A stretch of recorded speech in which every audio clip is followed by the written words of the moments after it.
Gostaria de juntamente podermos falar o que o Senhor tem ministrado em nosso coração. Dentro desta oportunidade, eu gostaria que os irmãos abrissem a sua Bíblia na carta de Paulo aos Romanos, capítulo 8, aonde nós aqui, dentro desse tempo que nos foi aqui proposto, nós estamos meditando nesta palavra que é viva. Acabamos de louvar a Deus e assim podemos expressar a nossa gratidão ao Senhor.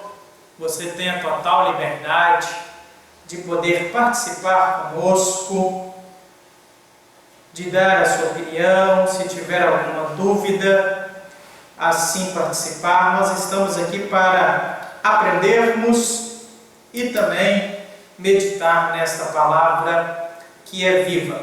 Todos acharam? Amém? Romanos 8, versículo 1 em diante. Está no ponto, é Abacuque? Deixa só a gente entrar online aqui também para os nossos irmãos que estarão acompanhando esta live. Enquanto isso, vamos fazer mais uma oração. Oração nunca é demais, né? Vamos estar orando, agradecendo a Deus por mais este momento. Tem alguém que tem um pedido especial? Amém? Oremos uns pelos outros. Vamos interceder uns pelos outros. Pai, nós queremos bendizer o Teu nome, Senhor. Queremos apresentar ao Senhor as nossas famílias, as nossas casas, ó Deus, os nossos familiares.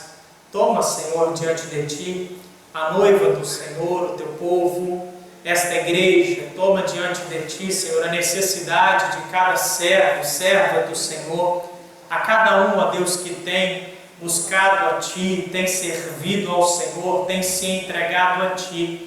Que as Tuas mãos, ó Deus, esteja estendida, Pai. Que os Teus ouvidos bem atentos ao clamor do Teu povo, da igreja do Senhor. Que possamos nós ser, ó Deus, atendidos pela Tua presença, saciados, ó Deus, pela Tua graça, pelo Teu Espírito, ó Deus, que é santo. Que o Senhor venha nos ajudar em tudo, Senhor. Venha nos confortar, venha, Deus, trazer o Teu consolo, atendendo a necessidade do Teu povo, da Tua igreja, em qual seja a área. Meu Deus, que o Senhor venha, Pai, estar abençoando a Tua igreja, o Teu povo, no nome de Jesus.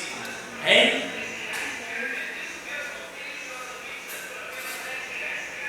Romanos 8, versículo 1 e 2 apenas, para a nossa meditação nesta noite. Nos diz assim: portanto, agora nenhuma condenação há para os que estão em Cristo Jesus, que não andam segundo a carne, mas segundo o Espírito. Porque a lei do Espírito de vida em Cristo Jesus me livrou da lei, do pecado e da morte. Hein? Olha só. Tá dando aí? Vai tentando, tá? Enquanto isso a gente já vai adiantando aqui.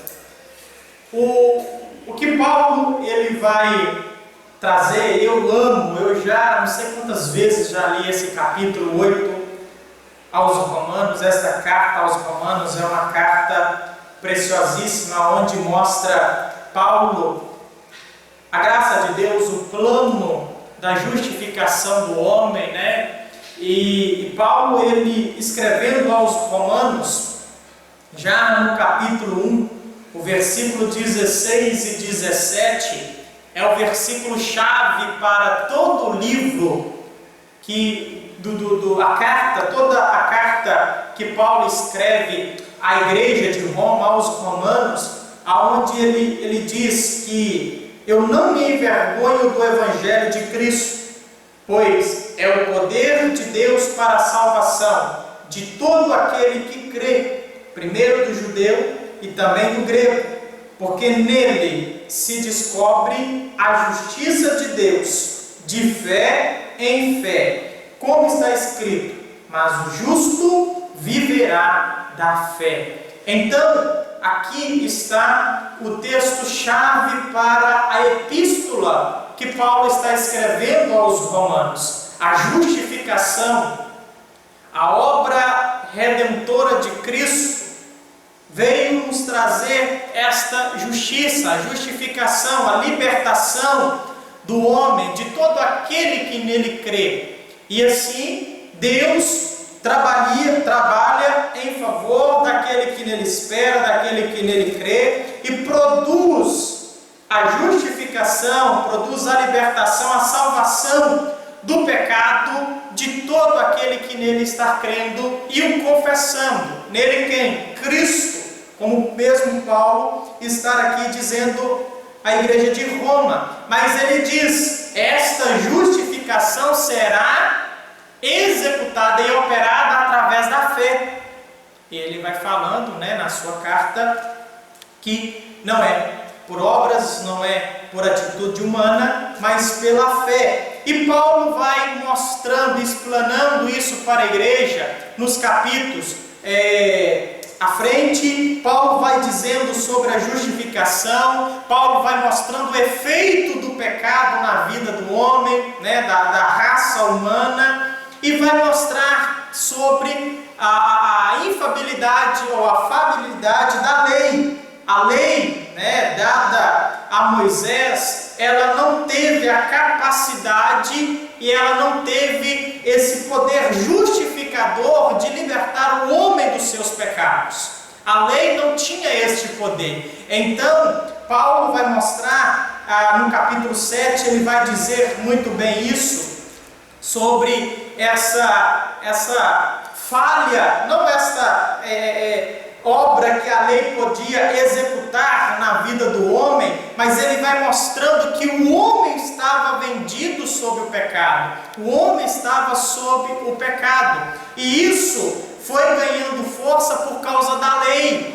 A lei veio mostrar realmente que o homem, ele estava vendido sobre o pecado. O homem, na sua natureza humana, ele não conseguiria se tornar justo aos olhos de Deus.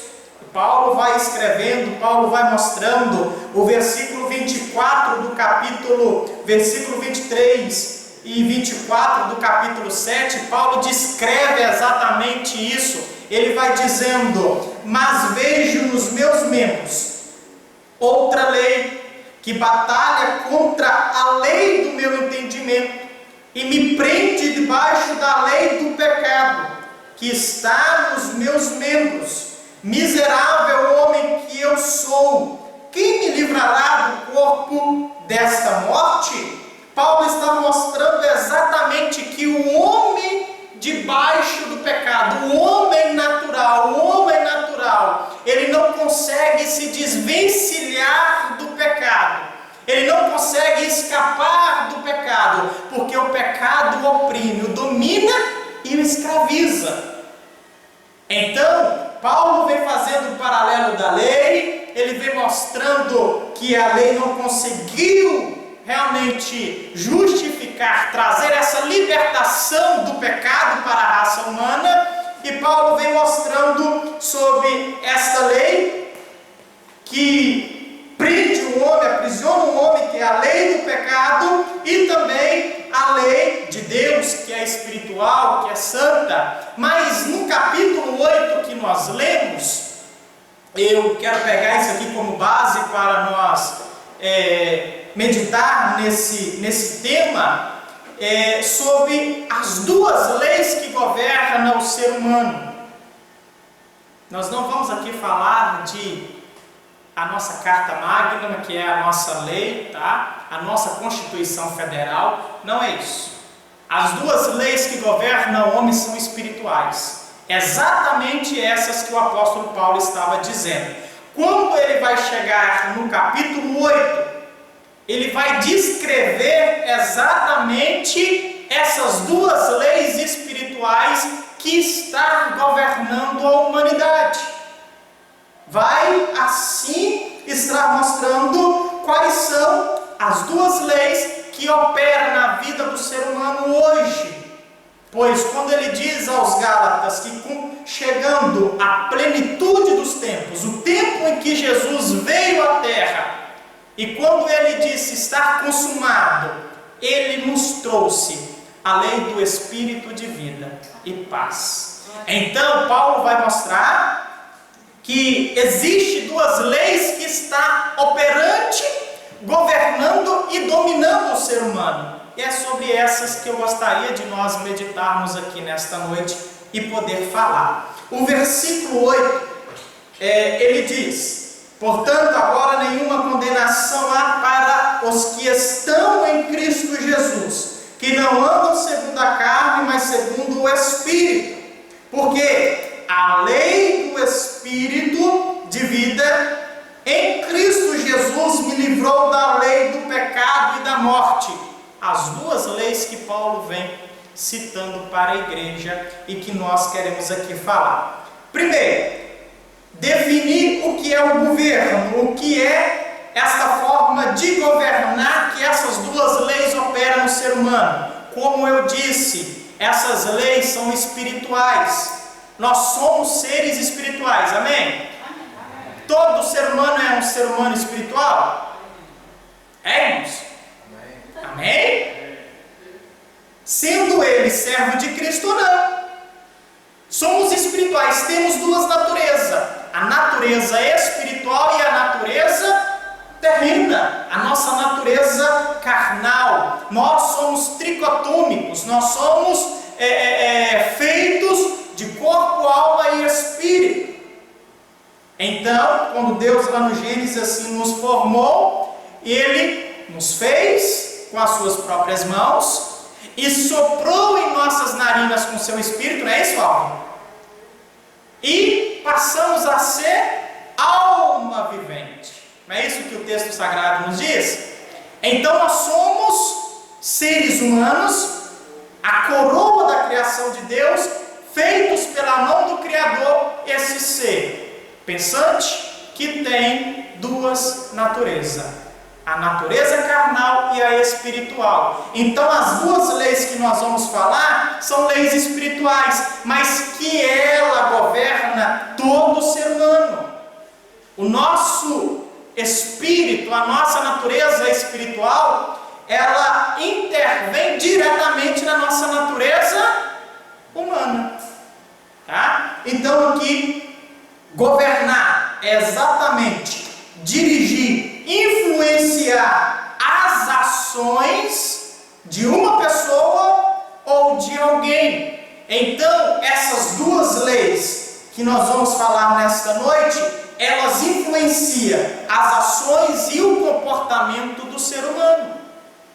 Aí, a primeira lei que nós vamos falar é a lei do pecado e da morte.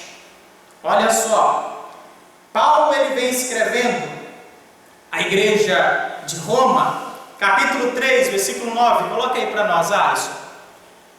Capítulo 3 de Romanos, o versículo 9 e 10, Paulo diz o seguinte: pois que somos nós mais excelentes?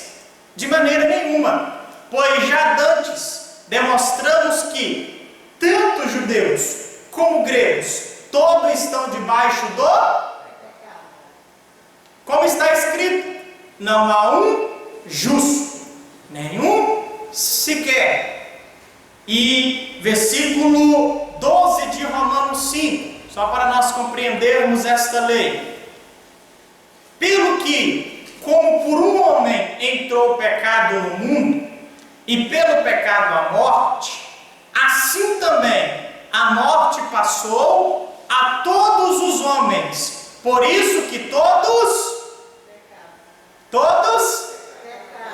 Então Paulo está dizendo que por um homem entrou o pecado no mundo, e quando o pecado entra, ele traz consigo a morte, e assim todos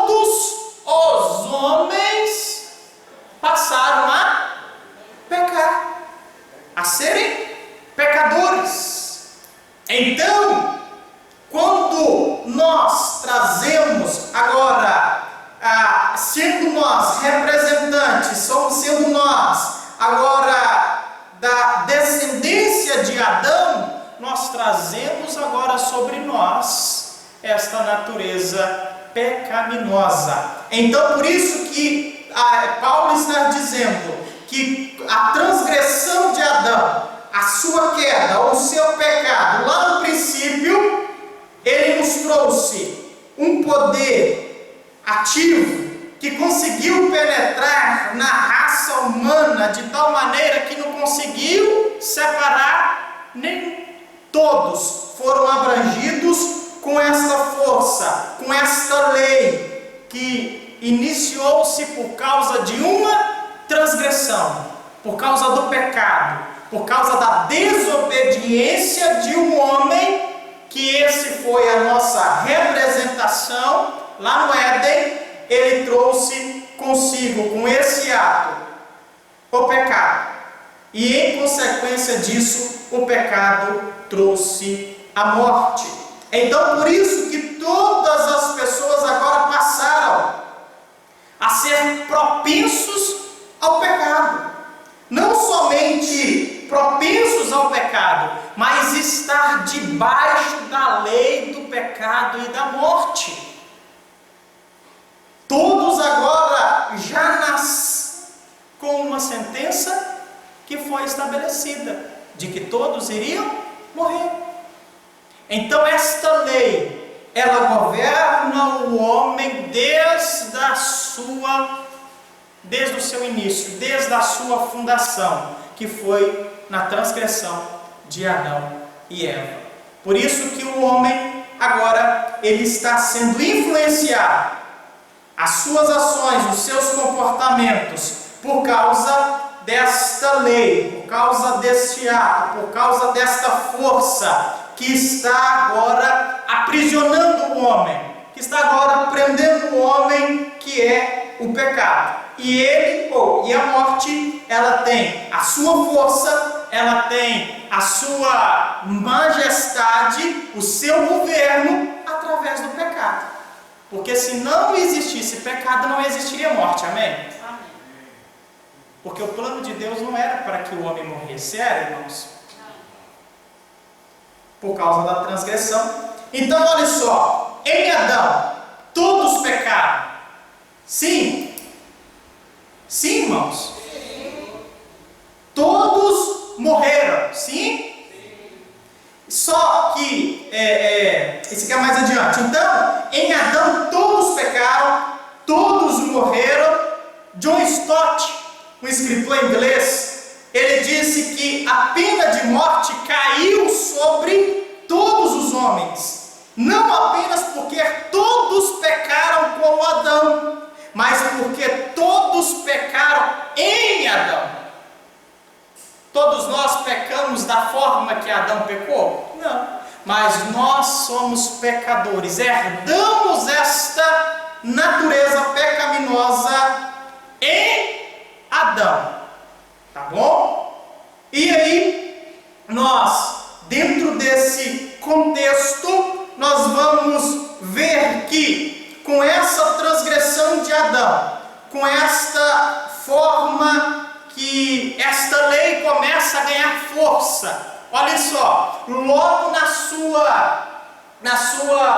no seu início, logo na sua caminhada para o governo da raça humana, ela já começa a se mostrar a sua força. Quando nós vemos lá no Gênesis 4, quando Caim, ele mata o seu irmão Abel. Então, desde o início, quando esta lei começa a tomar vigor, ela já vem tomando a sua forma, mas ela não começou tomando forma em Caim e Abel. Quando Deus, o homem pecou, quando o homem percebeu que estava nu, o que Deus fez? Foi o primeiro sacrifício, não foi? A primeira morte. Deus matou um cordeiro para tampar a nudez do homem. Então ali a lei do pecado e da morte já começou a tomar a sua forma. ali o homem já começou a se degenerar espiritualmente, porque ali, naquele momento, o homem já perdeu a sua comunhão com Deus, quando no início ele começa a querer se esconder de Deus. O pecado já havia penetrado e esta lei começou agora a governar as suas ações, o seu comportamento. Assim é todo aquele que está vendido sobre o pecado e sendo governado por esta lei. Ela vai fazer com que esta pessoa se distancie de Deus, se esconda de Deus, seja escravizada a tal ponto que ela não venha se sentir esse desejo, esta vontade de se aproximar de Deus, por causa do pecado que tão somente o escraviza. Então, quando Adão ele peca contra Deus e esta lei começa a ser instaurada, ela começa a governar as ações e o comportamento do homem, ela traz consigo também a morte, porque foi a sentença que Deus deu para o homem. Se tão somente, tocares na árvore, e se o homem quebrasse o mandamento de Deus, Deus disse, já deu a sentença, certamente morrerás. Então, Deus disse para o homem que se o mandamento fosse quebrado, a morte entraria no mundo. E assim aconteceu. E assim foi exatamente o relato bíblico que nós conhecemos. Só que aqui não foi apenas um tipo de morte que entrou, foram 3. Não foram? Primeiro, a morte física. Depois, espiritual. E depois a eterna. Olha só, 3 tipos de morte que o pecado traz sobre o homem: física, espiritual e eterna, que a Bíblia vai descrever isso para nós. Morte física é o que nós sabemos, é a separação entre a alma e o corpo. 2 Coríntios 5, versículo 8. Precisa ler não, para nós adiantarmos aqui. Morte espiritual é a separação entre o ser e Deus. É a morte espiritual. É quando o ser humano ele não tem aproximação com Deus, o seu espírito não está conectado com Deus. É quando não tem relacionamento. A vida que Jesus disse que para nós seria abundante. Vida com Deus. E agora o homem perdeu esta comunhão com o Senhor. Morreu-se espiritualmente. Está sob o pecado. Agora esta lei consegue operar no homem esta separação, e ela só tem força por causa do pecado. E a morte eterna, que é o terceiro tipo de morte, que esta é irremediável. Essa não tem ressurreição para ela não. Essa é irrevogável.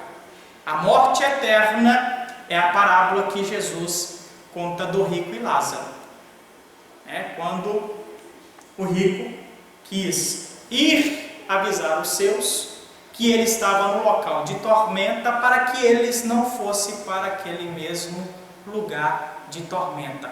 O rico estava morto eternamente, E esse será o destino de todos aqueles que não confessar a Cristo como Salvador, está e ficar entregue ao poder do pecado e não confessar a Cristo como seu Salvador, como ele mesmo já disse em João 3, 16, 17 e 18, que a vida eterna é para todo aquele que nele crê. Mas aquele que não crê, esse já está condenado. E é esta condenação da morte e separação eterna que nós bem sabemos que a Bíblia vai relatar lá no Apocalipse, que todos que partem, todos que estão sem Cristo, estão sentenciados a essa morte eterna, tá? Nós vemos que essas três modalidades de morte, elas só têm esta força, esta consequência por causa do pecado. É o pecado que opera, que ganha, que dá força, que alimenta a morte. Sim, Esmeralda. Quando fala da morte espiritual, é uma separação, né, do homem com Deus, está separado. E aí quando você fala da morte eterna, é essa separação do homem com Deus para sempre. Para sempre. Então a morte espiritual é uma separação temporária. E a morte eterna reversível. Ela é reversível. A morte eterna é a separação do homem com Deus para sempre. Já foi condenado. Quando isso acontece? Quando a morte física pode acontecer. A morte espiritual, no caso, vem antes da física. A morte espiritual vem antes da física. Talvez eu coloquei aqui primeira e segunda, foi invertido, tá? É porque na ordem que eu escrevi, bem lembrado, tá, Alva? Por quê? A morte espiritual vem primeiro que a física. Adão e Eva morreram primeiramente espiritual, não fisicamente, tá? Quando eles já têm aquele desejo de esconder de Deus, já veio esta separação espiritual, tá? E ali já houve naquele momento a necessidade de justificação. E ela só veria agora pela fé, não mais pelos atos, pelas obras do homem, tá? Então, quantos nos nossos dias estão separados de Deus, distanciados de Deus, mortos espiritualmente, mas ainda não morreram fisicamente? Gil. Sim? Mas então, é certo a gente falar que as pessoas que não têm comunhão com Deus têm uma vida espiritual, já que elas estão mortas espiritualmente? Sim, pois há a possibilidade de confessarem a Cristo como seu Salvador. A única forma, não tendo esta possibilidade, é se blasfemar contra o Espírito de Deus. Aí a Bíblia diz que já não há, né, salvação. Se blasfemar contra o Espírito, que é quem convence, a única forma de a Bíblia nos afirmar que não há perdão é se blasfemar contra o Espírito de Deus. Sim, irmão Domício? Antes de ser consumado lá o pecado, lá de Adão e Eva, Deus já havia profetizado, né? Que certamente morreriam. Sim, 3,15. Ali já falava da morte espiritual ou física? Em qual momento? Os dois. Antes de ser consumado o pecado. Ah, sim, sim. Contigo dela comer, você não morrerá. Aí ele está falando exatamente dos três tipos de morte. A espiritual, claro, né? E a física, né? E a consequência disso, se o homem não cresce pela fé em Deus, viria a sua morte eterna. Tá? É o que Jesus disse, que só existe dois caminhos. Aquele que tem a porta estreita, né? Que é apertado, ou largo, que vai levar o homem para a perdição. Então, o pecado, ele só tem, a morte, ela só tem essa força quando o pecado está operando. Olha só, o homem pode passar por pobreza, por doenças, sofrimentos, angústias na alma, mas isso não o separa de Deus, separa? A única coisa que a Bíblia fala que o separa o homem de Deus é o pecado. Então esta lei do pecado e da morte, ela governa o homem, ela tem esta influência na vida do homem, como Paulo disse aqui no Romanos 7, 23 e 24, miserável homem que sou, quem me livrará do corpo desta morte? É exatamente essa condição que o homem se encontra, debaixo, sendo governado por esta lei. Só que, adiante, Paulo, ele vai nos mostrar a lei que é superior a esta. A lei que vai nos trazer a vida. A lei que, antes de eu entrar aqui, na lei do Espírito de vida, nós vemos que o pecado, sobre só uma questão de informação, a questão do pecado tem o original que foi de Adão e Eva e o experimental, não é isso?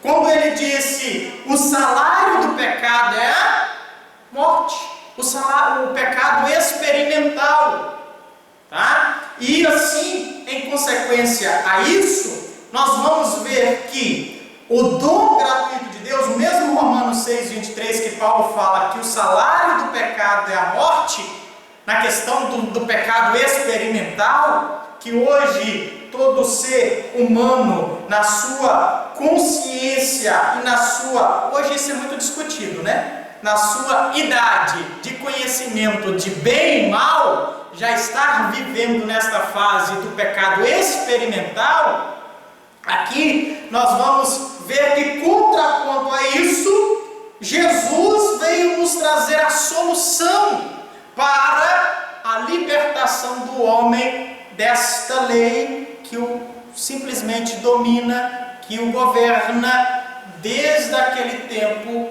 da transgressão de Adão e Eva, que Paulo vai dizer que, e o chama esta lei como a lei do Espírito de vida.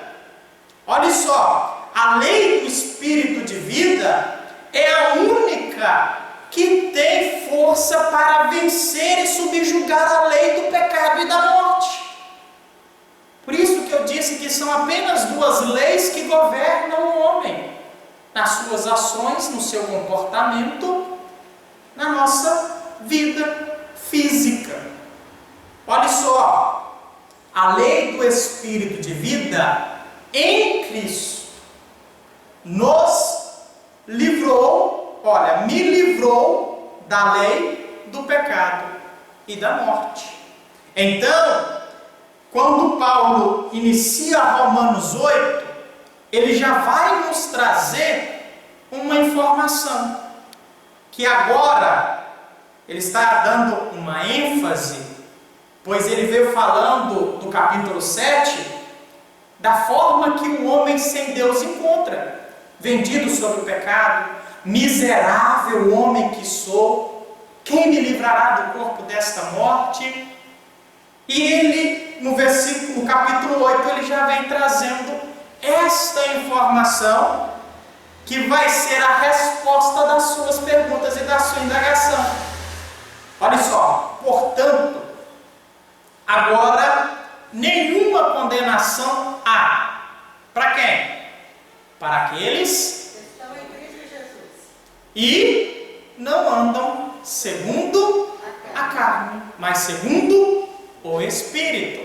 Aí ele continua, porque a lei do Espírito de vida em Cristo Jesus me livrou da lei do pecado e da morte. Da lei que ele vinha falando no capítulo 7, em toda a sua epístola de Romanos. Então, a única lei que tem o poder de subjugar a lei do pecado e da morte é a lei do Espírito de vida. E que lei é esta? Aí ele continua falando, esta lei, ela só tem a sua força, a sua capacidade de subjugar, de vencer a lei do pecado e da morte, quando ela está sendo vivida em Cristo. Sem Cristo não tem vida. Vida esta, não é esta vida física que nós temos, a vida espiritual.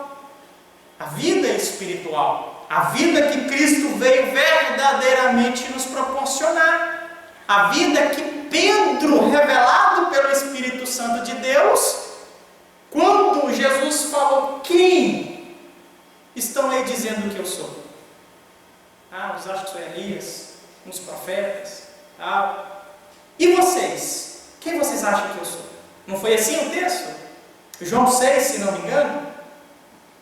Aí Pedro fala: tu és o Cristo, Filho de Deus. Não é esse texto. João 6 é aquele que Jesus está pregando e muitos discípulos os deixam, né? Dizendo ser ele o pão da vida. Estou fazendo confusão aqui. E aí Jesus vira para os dois e fala: não quer ir também não? Aí Pedro, né, que era o mais ousado, fala: Senhor, para onde iremos nós? Pois só tu tens as palavras de vida eterna. Então, a lei do Espírito de vida, ela só é operada através de Cristo. É o que Jesus instaurou na cruz. É o que Jesus fez, gritando a Deus: Pai, está consumado. Agora nós vencemos a lei do pecado e da morte. Agora, com a ressurreição de Cristo, foi instaurada a lei do Espírito de vida e que nos trouxe essa vida com Deus. Agora, o homem que estava distanciado, o homem que estava morto espiritual, preso nos seus pecados, em Cristo Jesus tem vida. Vida que agora o aproxima-se de Deus novamente. E agora Jesus nos dá esta dádiva de podermos vencer esta lei que opera, que domina, que escraviza o homem e o domina. E a intenção é levá-lo para o inferno. Não é a consequência, irmãos? Primeiro a morte espiritual, depois a física. E se morreu fisicamente sem Cristo, está condenado eternamente. Então, a lei do pecado e da morte opera para exatamente fazer e trazer. Mas Cristo, lá como o irmão Domício fez a menção, lá do Gênesis, Deus já havia prometido que viria aquele que nos livraria desta lei, da lei do pecado e da morte. Então Paulo está rechaçando, mostrando para a igreja que somente em Cristo nós temos vitória sobre o pecado.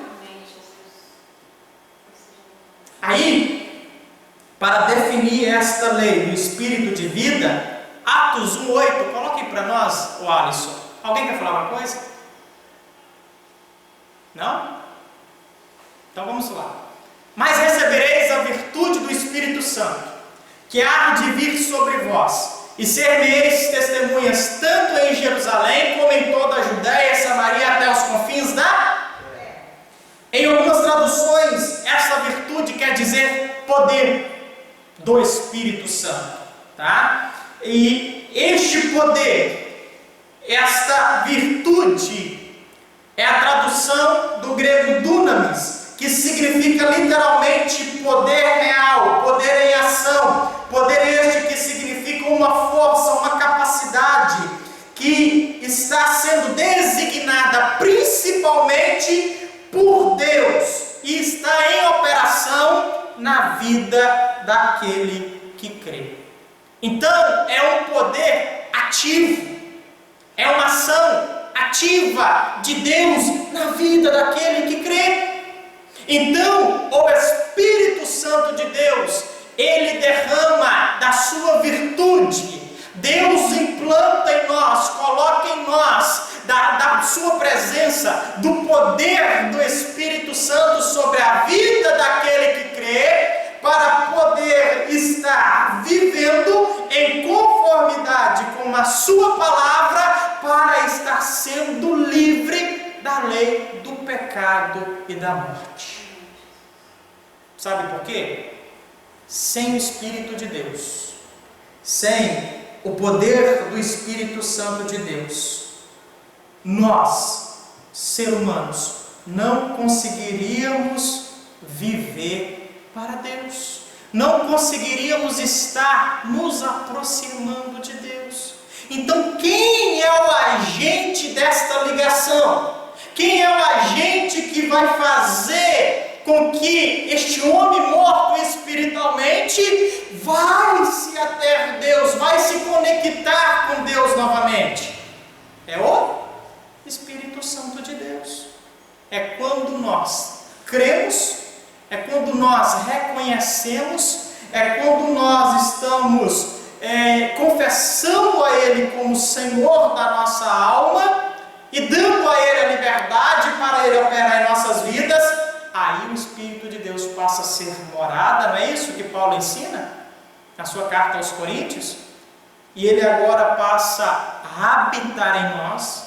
E o que o profeta Ezequiel profetizou lá no seu tempo, que Ele retiraria de nós o coração de pedra e colocaria em nós um coração de carne, fazendo menção da morada do Espírito Santo, do trabalhar do Espírito Santo em nossas vidas, fazendo em nós agora uma nova criatura, fazendo em nós aqueles que crê, deixando nós de sermos criaturas e passando a ser chamados de filhos, filhos de Deus, tendo agora uma nova natureza. É aqui que entra a vida espiritual. Aonde que inicia-se a vida espiritual que Jesus nos dá? Quando nós nascemos de novo. João 3, quando Deus disse para Nicodemos: você é mestre em Israel. Jesus e Deus é a mesma coisa, né, irmãos? E ele disse: é necessário vos nascer de novo.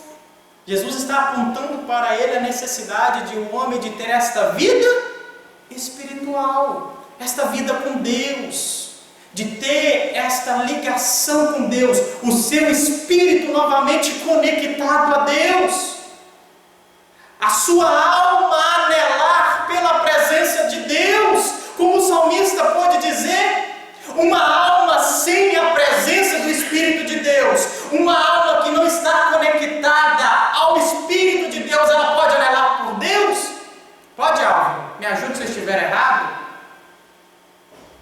Porque o homem está morto espiritualmente.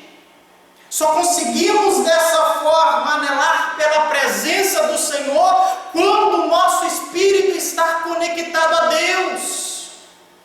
Quando nós somos templo, morada do Espírito Santo.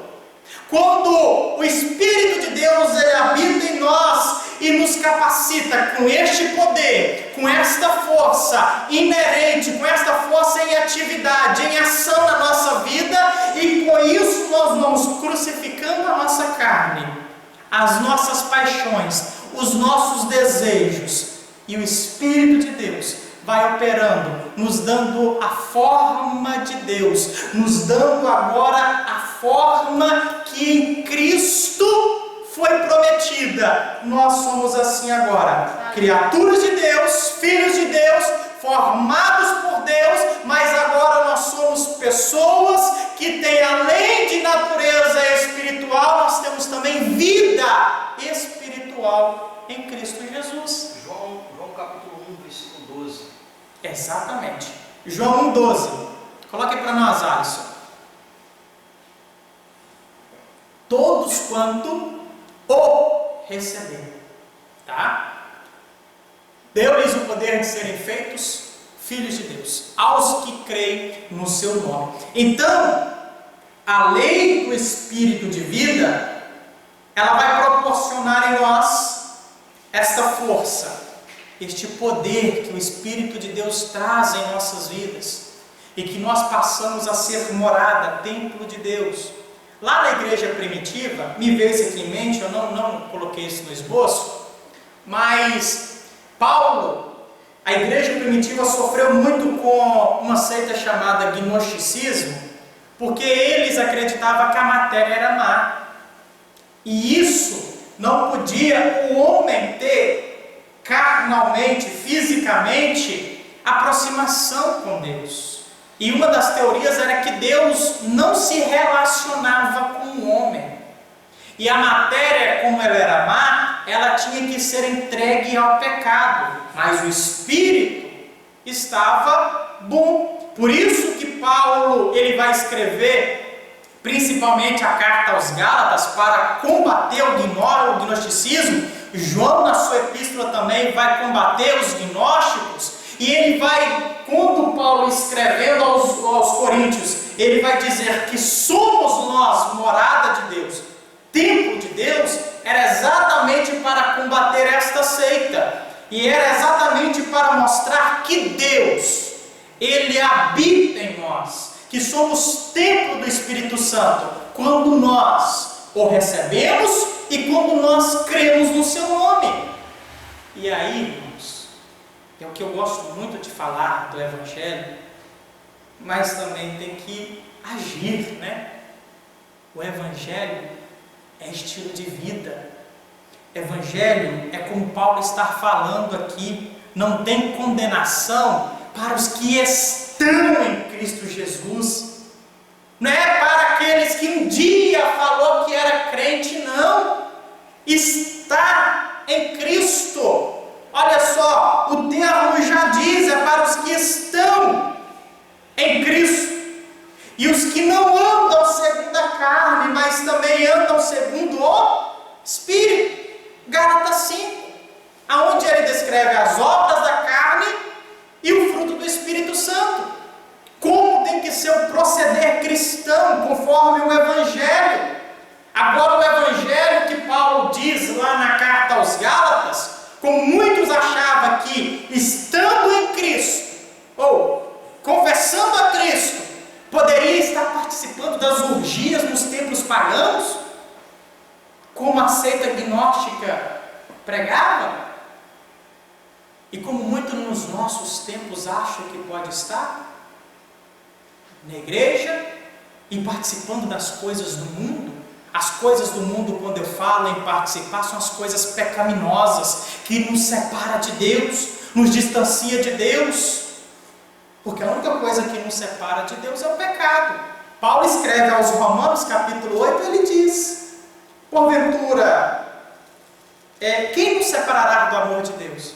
Altura, profundidade, potestade, principados, não é isso? Que fala tribulação, perseguição, fome, nudez, perigo, espada. Mas Paulo não fala do pecado, falou? Porque o pecado separa o homem de Deus.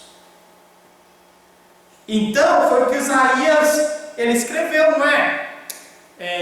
59. O que faz separação entre o homem e Deus é o pecado. A mão de Deus não está encolhida para que não possa abençoar, nem seus ouvidos agravados. Mas são os vossos pecados quem faz separação entre você e Deus. Então, a lei de Deus, a lei que nos trouxe esta liberdade, a lei do Espírito de vida, que é o Espírito, quem é? O Espírito Santo, como nós falamos aqui em Atos 1, é Ele que é o doador da vida física e também da espiritual. E é Ele quem vai nos vivificar, nos regenerar e nos proporcionar o novo nascimento, conforme mencionamos, João 3.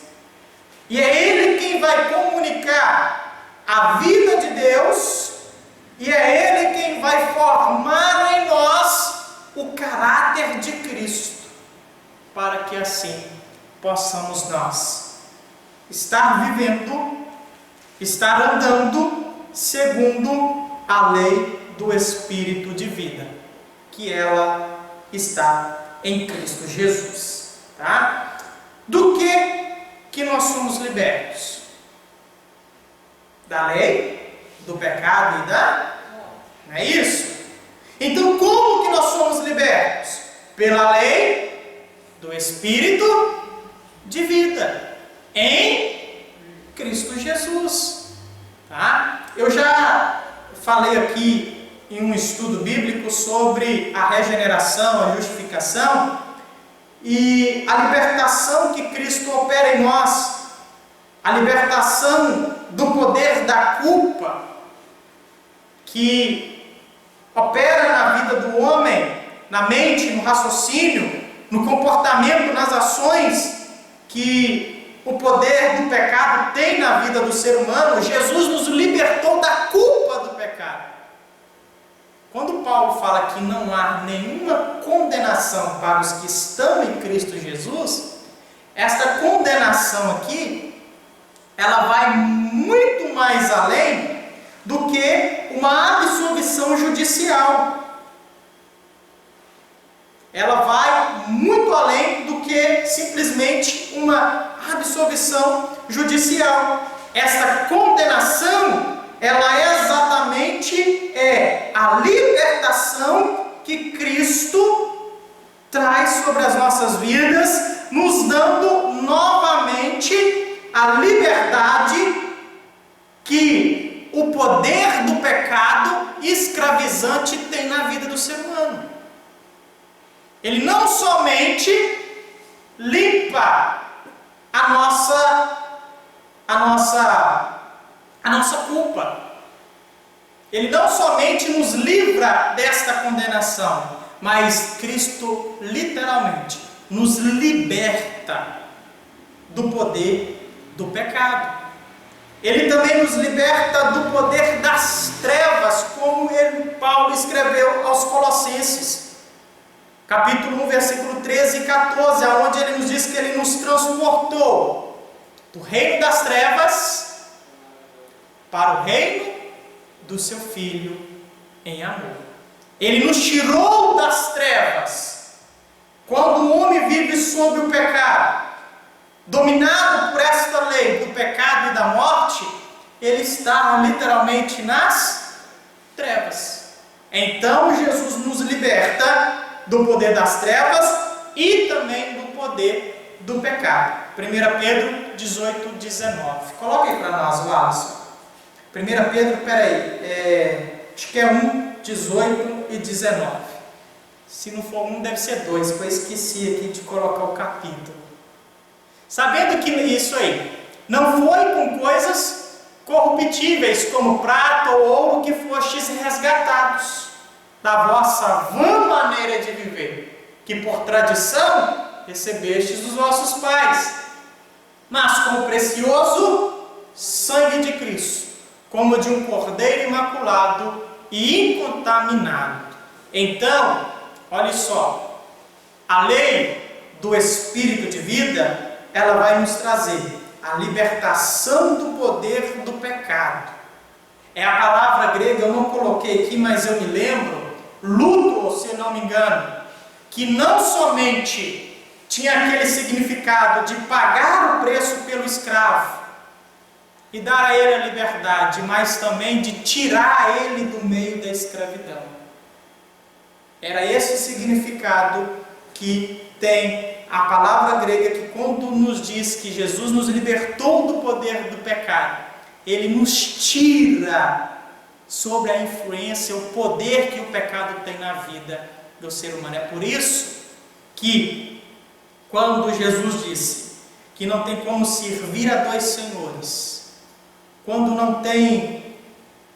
nós andamos segundo a lei do Espírito Santo de Deus, nós fazemos a vontade do Senhor, quando nós estamos sendo guiados, influenciados, dirigidos pela lei do Espírito de vida, Jesus nos liberta literalmente do poder do pecado.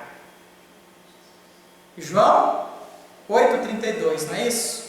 Conhecereis e ela vos libertará.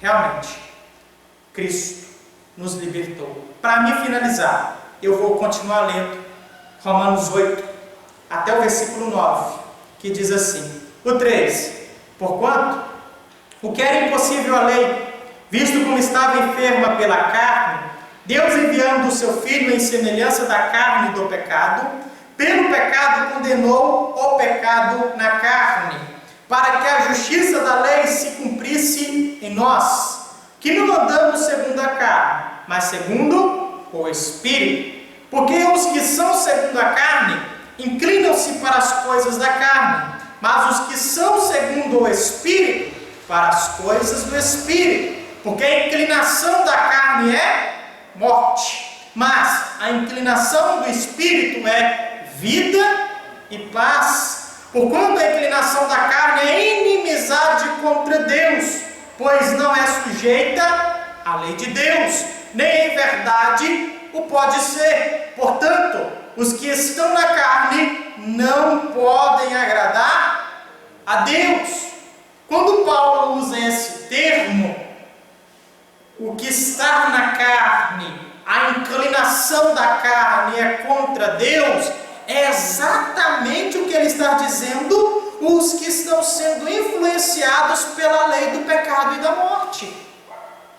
É aqueles que estão entregues a esta lei, aos que estão fazendo a vontade da carne, estão entregues a simplesmente a vontade pecaminosa ou debaixo da força que o pecado tem sobre o homem natural, o homem que ainda não conheceu a lei do Espírito de vida e não se entregou a ela, porque tem essa diferença, não tem? Os que conhecem, mas não se entregou a ela.